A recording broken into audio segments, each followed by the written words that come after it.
الذي يأتي إليها الناس من كل فج عميق للتوبة. الصلاة والسلام على من لا نبي بعده وعلى آله وأصحابه وموالاه. Amma ba'du. Para ulama yang saya muliakan, pimpinan dan segenap keluarga besar Laskar Ababil, hadirin hadirat yang saya cintai. Alhamdulillah, malam ini kita dapat bertemu dan berkumpul di rumah Allah yang mulia ini.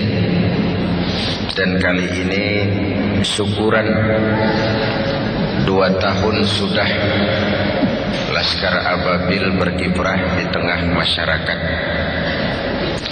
sekaligus memperingati Isra dan Mi'raj. Saya ingin mengambil satu cuplikan kecil dari peristiwa Isra dan Mi'raj dalam konteks situasi yang kita rasakan saat ini. Pada saat perjalanan Isra dimulai,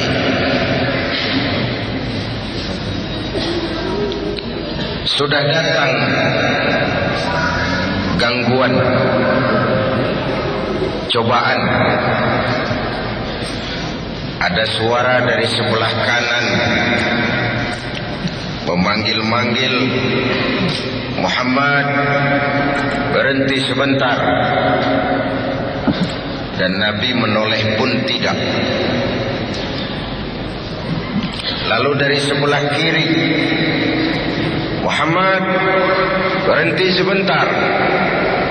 Dan beliau menoleh pun tidak. Selamat dari kanan, selamat dari kiri, dari arah depan. Konkret, tidak cuma suara, tapi ada perempuan tua dengan pakaian menyolok, memanggil-manggil, Muhammad, berhenti sebentar. Menoleh pun tidak. Kata malaikat Jibril, untung saja kau tidak menoleh Muhammad. Memangnya kenapa Jibril? Panggilan sebelah kananmu itu suara Yahudi.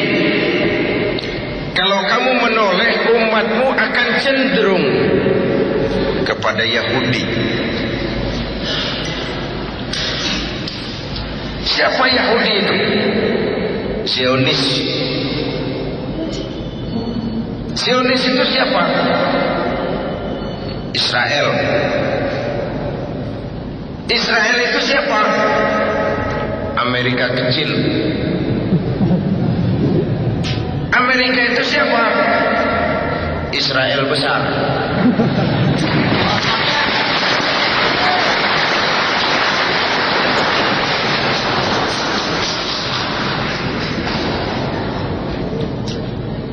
Tidak ada orang bisa masuk gedung putih, White House, jadi presiden di Amerika itu tanpa dukungan Yahudi.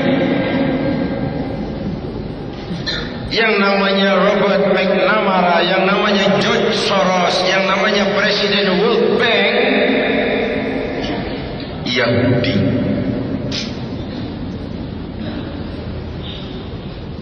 Ketika diundang ke Amerika, saya sempat mampir di kantor pusat Yahudi di Washington.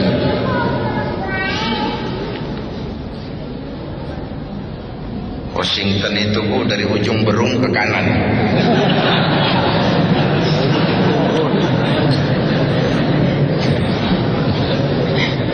Saya cuma kepengen belajar kenapa sih Yahudi itu begitu dominan di Amerika.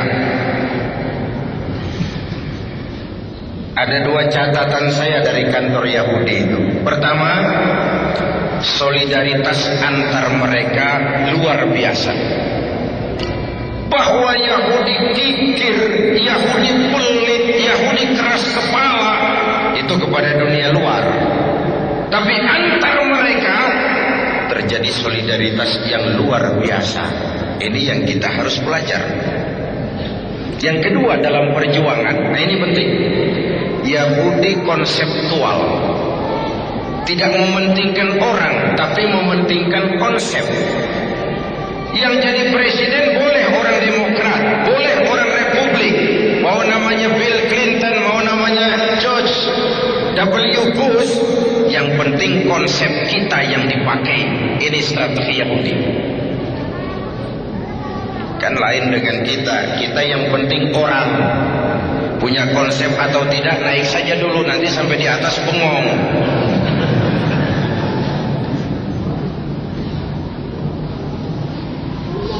Sebab itu saya sangat memahami kalau Amerika kebakaran jenggot ketika simbol-simbol kebanggaannya dihantam. World Trade Center, simbol kapitalisme. Pentagon, simbol militerisme. Amerika sekarang sudah sendiri jadi polisi dunia setelah komunisme runtuh. Tetapi bagaimanapun berangnya Amerika terhadap teroris, jangan lalu bersikap seperti teroris juga. Kalau memang seperti yang dituduhkan itu kerjaan Osama, dan Osama ada di Afghanistan, Amerika kan punya CIA, Amerika kan punya FBI, Amerika kan punya teknologi canggih. Kalau ada rumah, ada tikus dalam rumah, tangkap saja tikusnya, jangan bakar rumahnya. Apa salah dan dosa rakyat-rakyat muslim sipil di Afghanistan? Cuma mencari seorang Usama, lalu satu Afghanistan dibom habis-habisan. Itu lebih teroris dari yang teroris.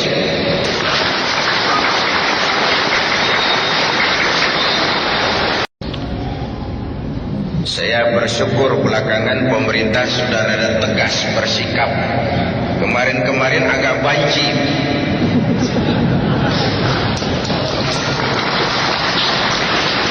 Maklum, itu pinternya Amerika, dikasih bantuan.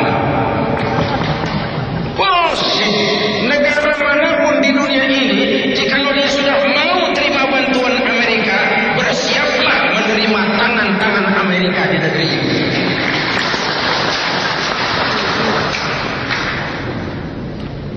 Hadirin yang saya hormati,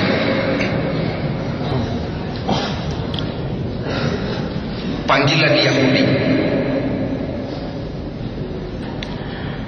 Apa lalu Laskar Ababil harus mendaftarkan diri berangkat ke Afghanistan? Silakan. Saya hargai kalau mau. Tapi kalau tidak pun, di Indonesia ini masih sangat banyak hal-hal yang harus kita hadapi dengan jihad.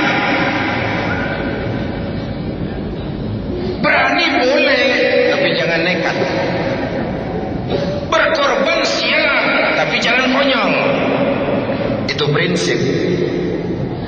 Kalau situasi medan tidak tahu, pengalaman perang nggak punya, lalu berangkat, kan setor nyawa namanya. Berani boleh, jangan nekat. Berkorban siap, jangan konyol.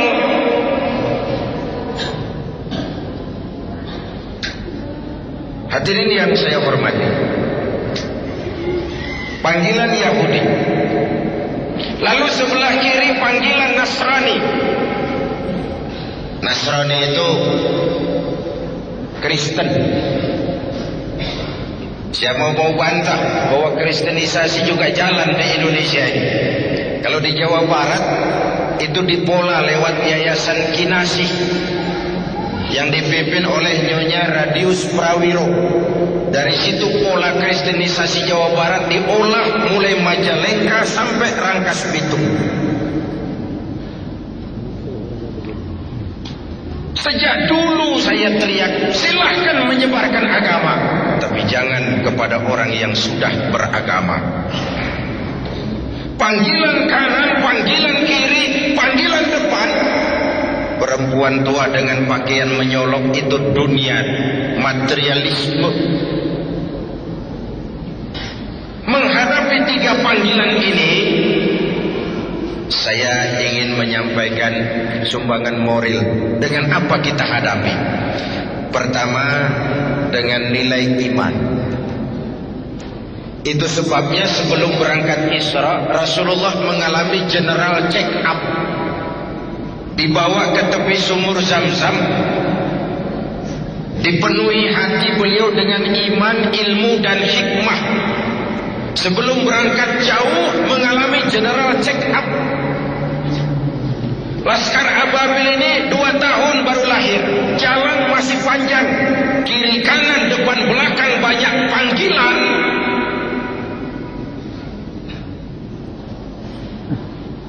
Jangan sampai rapuh di tengah jalan karena jalan masih panjang. Hancurkan tempat judi, dapat jatah, tenang.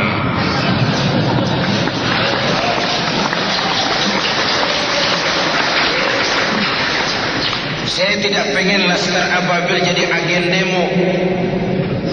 Berangkat berdasarkan pesanan, lengkap dengan spanduknya.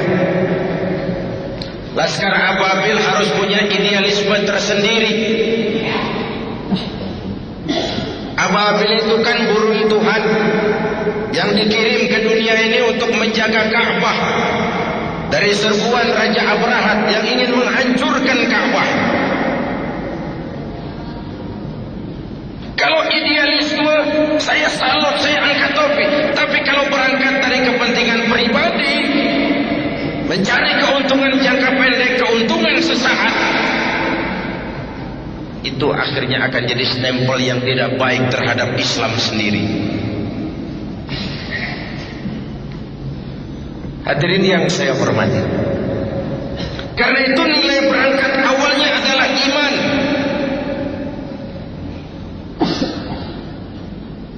Selama ini SDM kita cuma pada pengisian otak, hati sering kosong. Akhirnya muncul ketidakseimbangan. Lahir orang-orang pintar tapi jauh dari benar. Indonesia kita bangkrut, Indonesia kita terpuruk, Indonesia kita sakit sekarang ini karena diurus orang-orang yang pintar, cuma sayang tidak benar.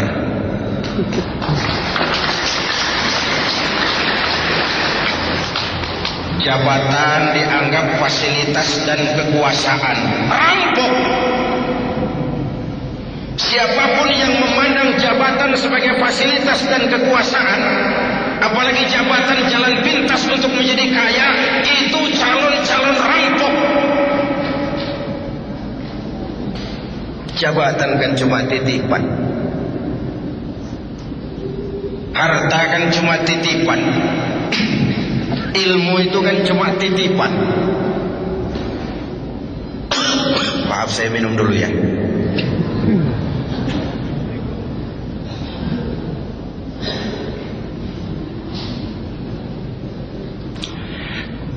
Sampai mana tadi? Titipan. Ini juga titipan, kalau nggak diminum sayang. Titipan. Bagaimana harus disikapi? Pertama, titipan harus dijaga baik-baik. Pak Zainuddin, saya titip mobil ya. Silakan. Waktu mobil diambil, kacanya pecah, knalpotnya hilang, bempernya penyok, yang nitip marah. Kenapa tidak dijaga baik-baik? Allah cuma tidak bilang, Zainuddin, aku titipkan ini jabatan da'i kepadamu. Hamzahas, aku titipkan ini jabatan wakil presiden kepadamu. Megawati, aku titipkan ini jabatan presiden kepadamu. Titipan, bukan milikmu.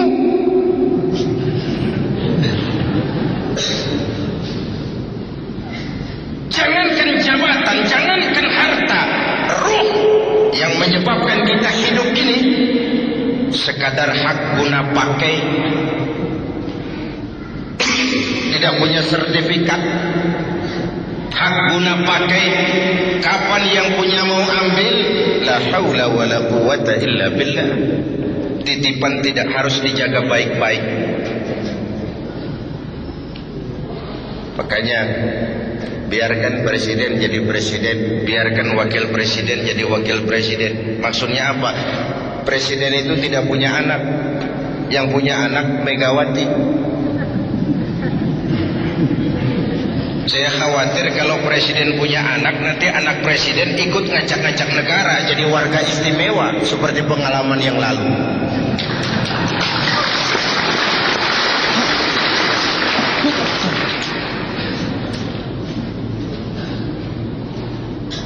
Yang kedua, titipan itu tidak boleh bikin orang sombong.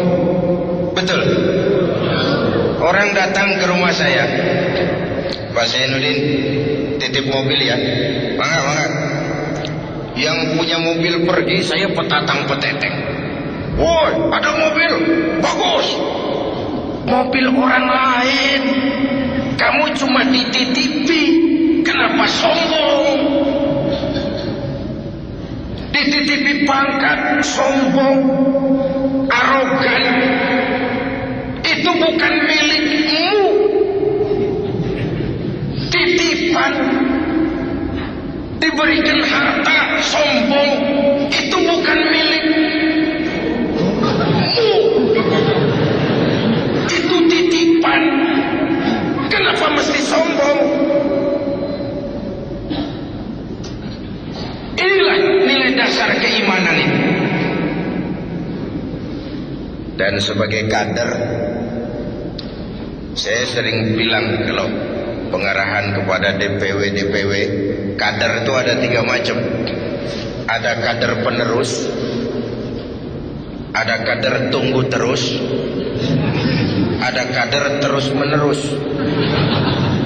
Ketiga hal ini mencerminkan kondisi. Ada kader penerus. Nah, ini kondisi sehat, Pak. Demokrasi berjalan di tubuh organisasi. Orang-orang serakah nggak ada.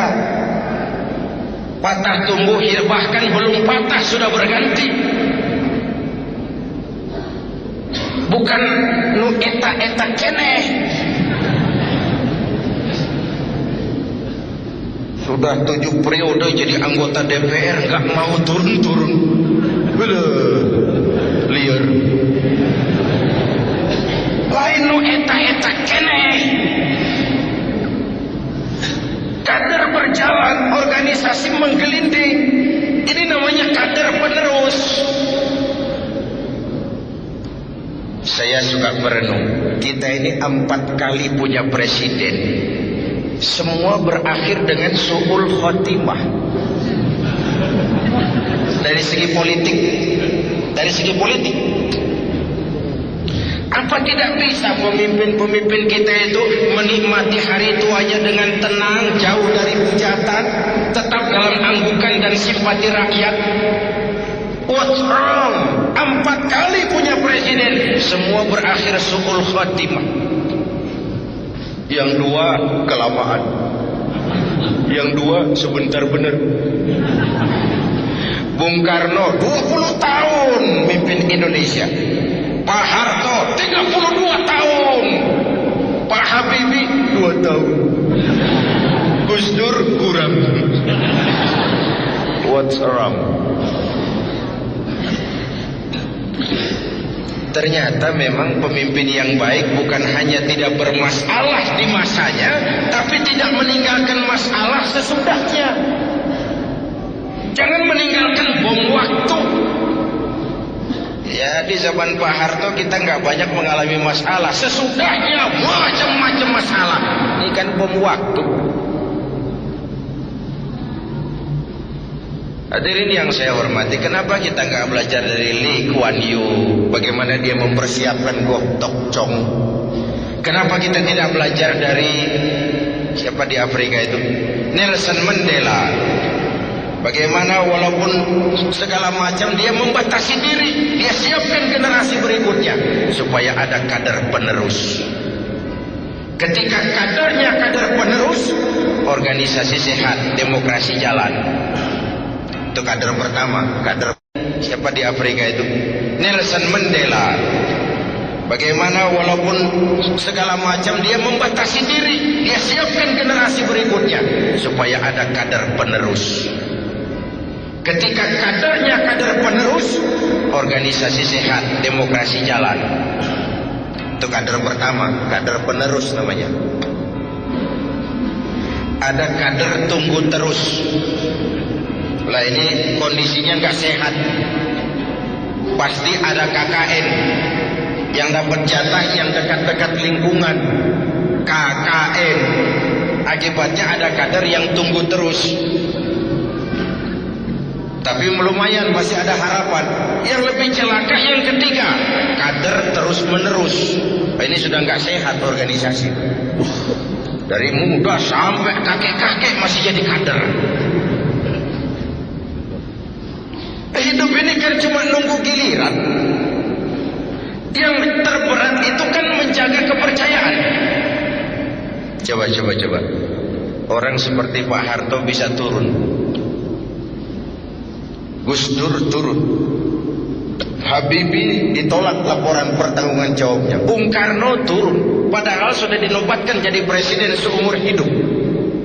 Apa yang menyebabkan mereka turun? Kehilangan legalitas. Kehilangan legitimasi. Kenapa kehilangan legitimasi? Tidak bisa menjaga kepercayaan. Tidak punya uang, bisa pinjam. Tidak punya beras, bisa minta. Tidak dipercaya, turun. Lihat kepercayaan. Orang seperti Fidel Castro, orang seperti Saddam Hussein, orang seperti Muammar Gaddafi, secara ekonomi diembargo habis-habisan oleh Amerika, dikucilkan dari pergaulan internasional. Tapi Castro tetap memimpin Kuba, Saddam tetap memimpin Irak, Gaddafi tetap memimpin Libya. Kenapa? Secara umum rakyat punya trust, percaya kepada pemimpinnya. Percaya. Percaya.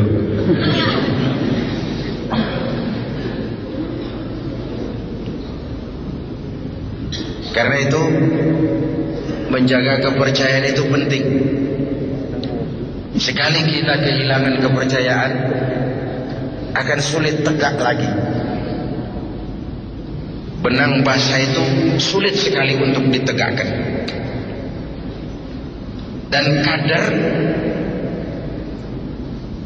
adalah iklan. Hadirin yang saya hormati, ini kiat pertama. Menghadapi panggilan kanan, kiri, depan, belakang, mantapkan keimanan. Berjuang karena iman. Berpolitik untuk kepentingan agama, bukan menggunakan agama demi kepentingan politik. Topeng.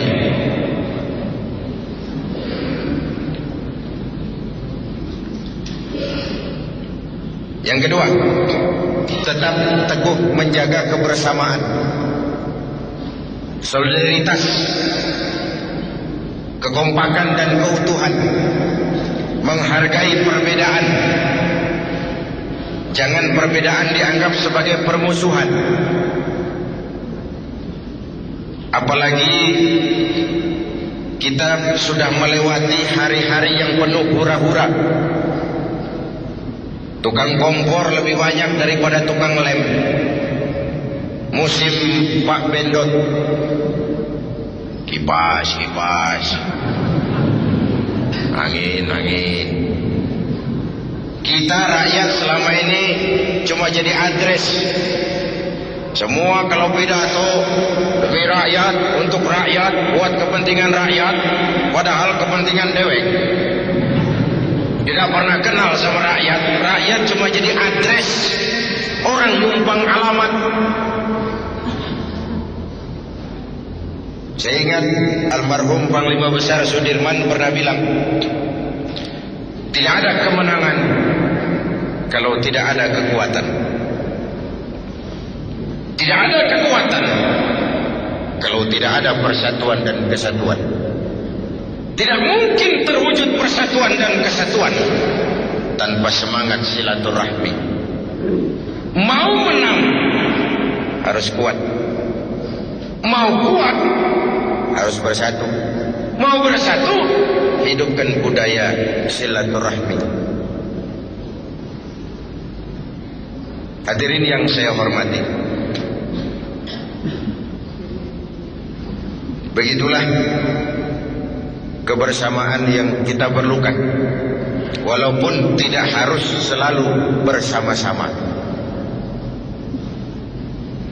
Sehingga dengan kebersamaan, saya yakin kita akan bisa menata hari esok yang lebih baik buat bangsa, negara, dan agama yang kita cintai ini.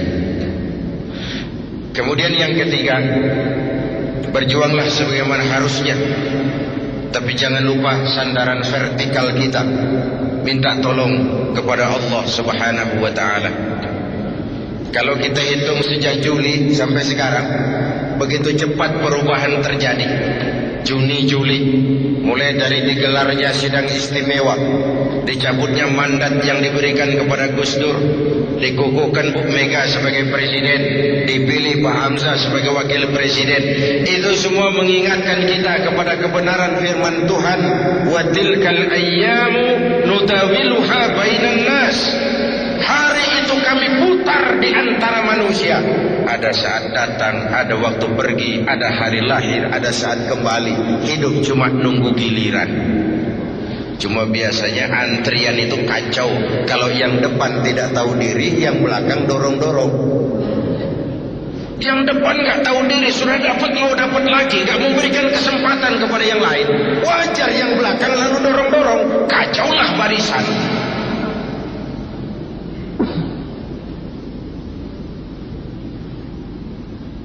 Hadirin yang saya hormati, membina kebersamaan itu, saya sering sampaikan, sudah dicontohkan masjid. Inilah pusat integrasi total kita. Dari mana dimulai? Dari hal yang paling mendasar. Pertama, siapapun masuk masjid, copot sandal, buka sepatu. Tidak ada warga negara kelas 1 di republik ini. Semua sama. Mau bicara demokrasi, mau bicara keadilan, mau bicara reformasi, rohnya di situ. Jangan ada warga negara kelas 1 di republik ini. Semua sama di hadapan hukum. Kenapa muncul street justice, pengadilan jalanan, maling motor tangkap, bakar? Itu refleksi dari ketidakpuasan rakyat terhadap sikap hukum selama ini. Di mana rakyat melihat kalau yang kecil salah, hukum cepat-cepat ditegakkan. Yang besar salah, orang diam pura-pura tidak mengerti. Itu yang melukai rasa keadilan.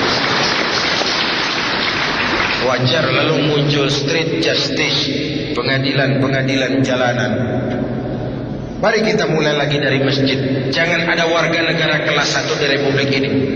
Jabatan bukan lagi kekuasaan dan fasilitas, tapi pengabdian, kerja bakti.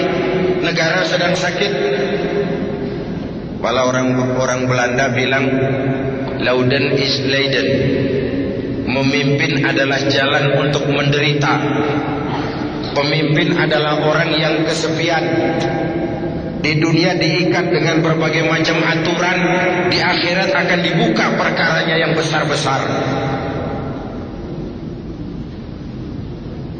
Pemimpin adalah jalan untuk menderita. Hadirin yang saya hormati, sudah copot sendal? Sudah Pak. Sudah buka sepatu? Sudah. Ayo masuk ke dalam. Kalau sudah masuk ke dalam sini, yang datang dari utara menghadap ke arah kiblat. Yang datang dari timur, dari selatan, dari barat menghadap semua ke arah kiblat. Coba lihat. Bukan soal dari mana kau datang, tapi satu arah menghadapmu. Bukan soal dari mana kau datang, tapi satu komitmenmu. Bung, saya pengusaha, tapi saya muslim. Bung, saya pengacara, tapi saya muslim. Saya tentara, tapi saya muslim. Jangan dibalik. Saya muslim, tapi saya pejabat. Saya pejabat, tapi saya muslim. Jangan saya muslim, tapi saya pejabat. Nanti Islamnya disuruh membenarkan, menjadi legalitas dari penyelewengannya.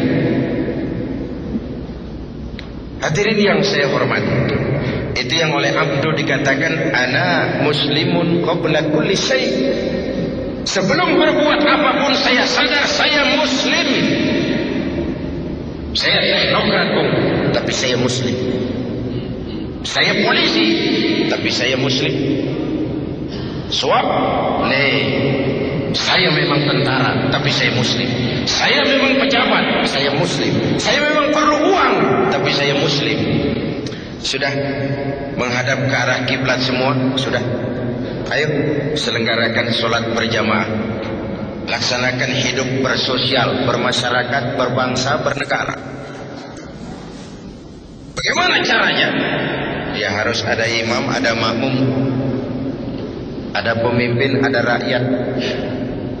Siapa yang jadi makmum? Siapa saja. Makmum sih sekedar ikut. Silakan ngaji sama kiai manapun, tidak ada pemilihan makmum. Makmum siapa saja boleh, tapi tidak tiap orang boleh jadi imam.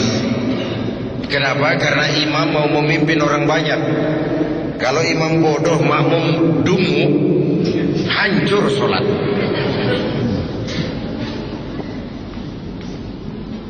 Begitulah mekanisme kehidupan bermasyarakat, berbangsa, bernegara. Jadi pesan ketiga, berjuanglah sebagaimana harusnya, tapi jangan lupa sandaran vertikal. Minta tolong kepada Allah. Berusaha, bekerja, jangan menunggu keajaiban. Karena memang nama ababil adalah keajaiban. Bagaimana burung dengan melontarkan batu menghancurkan Abrahat dengan pasukan gajahnya yang luar biasa itu. Lalu Allah sendiri berjanji, in tansurullaha yansurkum. Jikalau kamu menolong agama ini, Allah akan menolong kamu. Wa yusabbit lakum wa yusabbit aqdamakum. Allah akan kokohkan pendirian kamu. Bersikap istiqamah.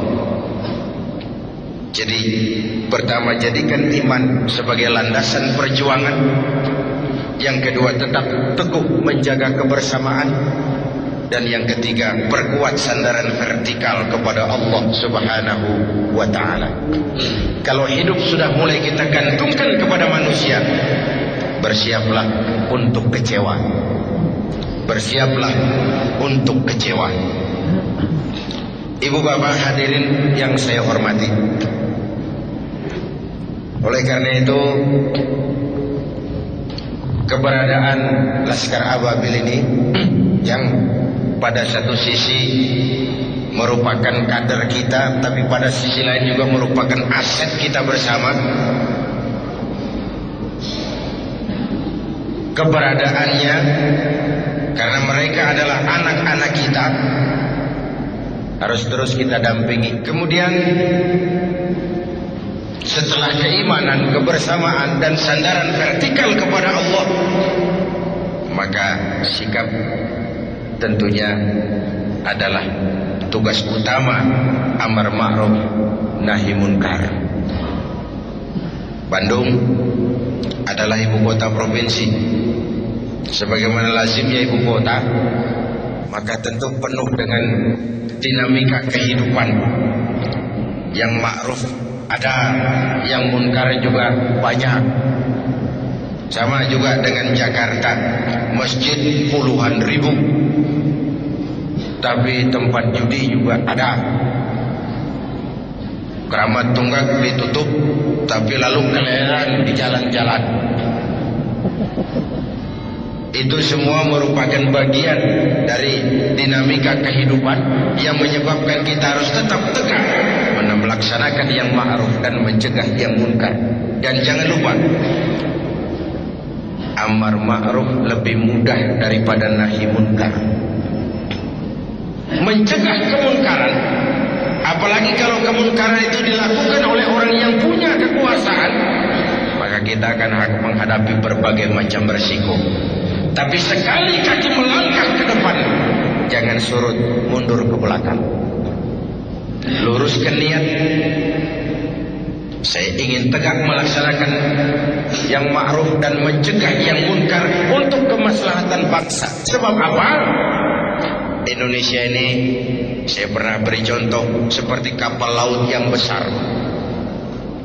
Penumpangnya tidak sama. Ada yang kelas 1, kelas 2, ada yang di dek, ada yang di bawah.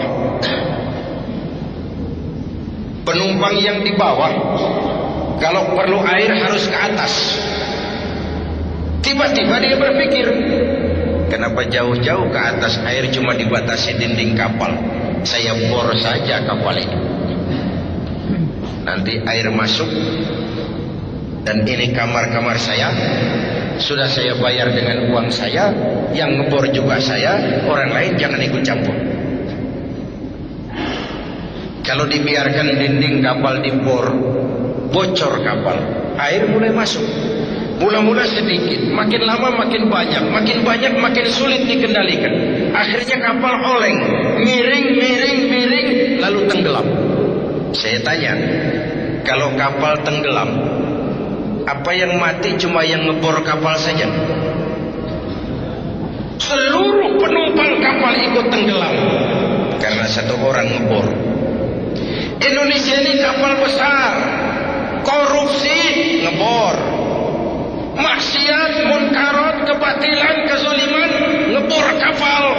Kalau kapal tenggelam, seluruhnya akan ikut binasa. Begitulah Indonesia kita. Kan kadang-kadang ada orang nih, sudahlah kamu jangan main judi, biar saja. Yang judi saya, pakai uang saya, mainnya di rumah saya. Kenapa kamu pusing? Yang mabuk saya, yang beli minuman saya, mabuknya di rumah saya. Urusan apa dengan kamu? Iya, yang judi kamu, yang mabuk kamu, yang zina kamu, tapi judi, mabuk, maksiat man. Kalau negeri ini banyak maksiatnya, Allah murka, turun gempa bumi. Yang mampus bukan cuma kamu, monyong.